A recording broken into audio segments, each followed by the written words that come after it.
تعالى اقول لك ازاي تنضفي البيت بتاعك كله من التراب في اقل من 10 دقايق. فوطه التراب من ايكواي منجزه جدا، هتنضفي بيها الشبابيك كلها والالموتيل من التراب. الفرق بينها وبين اي فوطه عاديه انها فيها خاصيه الكتروستاتيك زي المغناطيس بالظبط، تسحب التراب كله جوه الفوطه، وبالتالي التراب مش بيتناثر كده في الهواء او بيقع على الارض. وبالتالي هي مناسبه جدا للناس اللي عندهم حساسيه.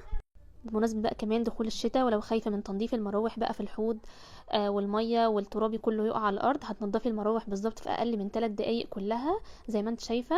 كمان هي حلوة جدا للخشب ولأي سطح عندك بيتجمع عليه تراب. هي بديل ملمع الخشب البليدج. كمان هتوفري في فلوس المنظفات لان هي بنستخدمها بالميه بس. ممكن تحطي ميه في سبراي كده وترشي على السطح اللي انت عايزه تنضفيه، او تشيلي من عليه التراب، او تبليها بالميه وتعصريها كويس. مش هتشيلي خلاص هم تنظيف البلكونه من التراب.